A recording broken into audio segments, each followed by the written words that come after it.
In the next section, we'll discuss the physiology and the pharmacology of autonomic synapses. In this section, we'll talk about autonomic synapses. So autonomic synapses have been discussed to a certain degree in previous lessons when we discussed catecholamines and muscarinic and nicotinic synapses. And we'll review these processes again here currently. So catecholamines, dopamine, norepinephrine, and epinephrine, are all synthesized from tyrosine. Tyrosine is an amino acid, and the synthetic pathway is shown here. So tyrosine is converted via tyrosine hydroxylase into L-DOPA, L-DOPA via L-aromatic amino acid decarboxylase into dopamine, dopamine via dopamine beta hydroxylase to norepinephrine, and then finally norepinephrine via phenylethanolamine and methyltransferase, or PNMT, into epinephrine. And as we've described in previous lessons, these synthetic processes all occur at the presynaptic terminal. And to remind you, here it is shown once again, we have tyrosine converted to L-DOPA, DOPA to dopamine.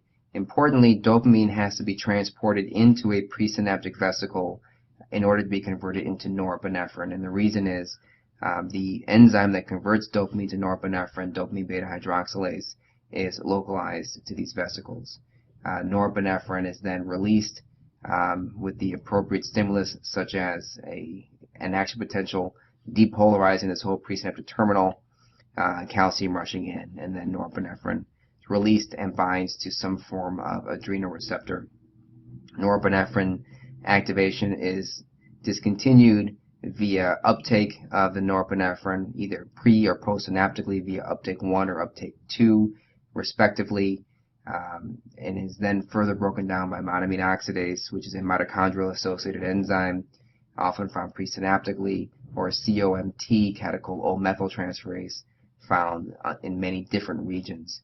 We also talked about various drugs that interfere with these systems. Reserpine will block the entry of dopamine into these vesicles, thereby depleting vesicle-based dopamine, norepinephrine, and epinephrine when talking about epinephrine-secreting cells.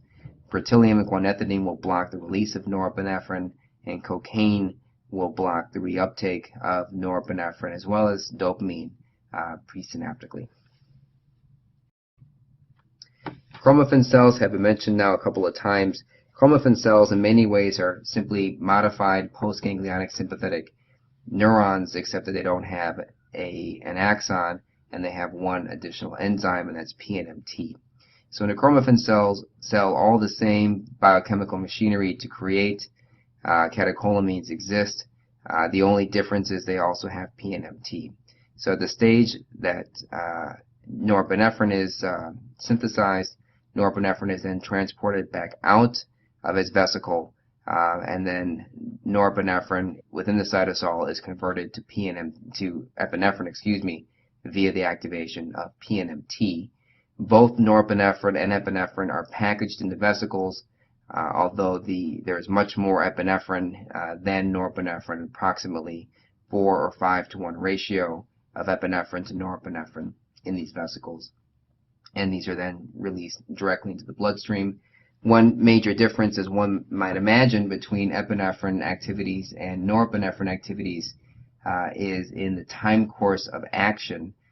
In order for epinephrine to work when released into the bloodstream, it would not be appropriate to think that epinephrine would be able to do things like mediate the rapid vasoconstriction which is needed to occur when a subject goes from a lying to a standing position, for example. However, the longer-term effects of sympathetic activation, such as the ability to break down large molecule mediators into smaller molecule mediators, is better suited to the longer-term effects of blood-secreted epinephrine.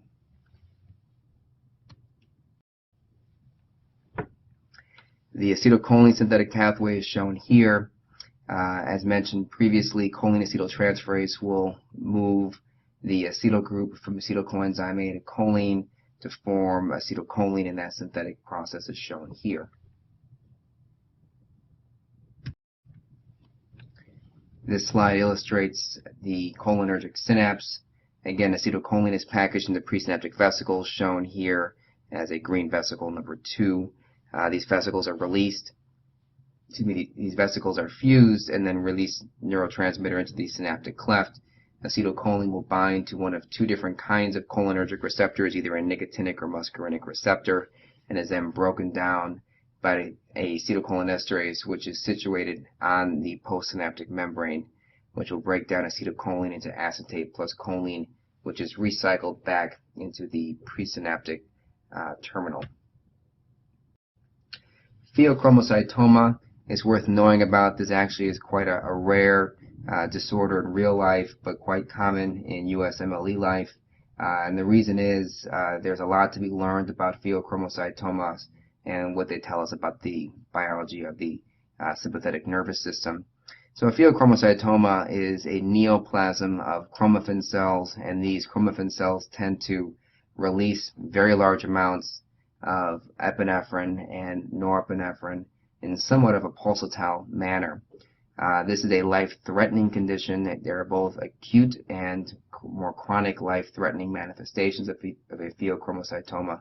The major manifestations acutely are cerebral hemorrhage due to massive increases in blood pressure, causing the inability of the cerebral vasculature to contain some of these very high blood pressures. Other less lethal manifestations would be headache, flushing, sweating, and the longer-term manifestations here are renal failure due to the chronic toxic effects of high blood pressures on the renal vasculatures. The therapies for this, and we'll talk about this in more detail in subsequent lessons, have to do with blockade primarily of the alpha-1 receptors, which are driving some of these very, very high increases in blood pressure. This concludes our discussion of the physiology and pharmacology of autonomic synapses.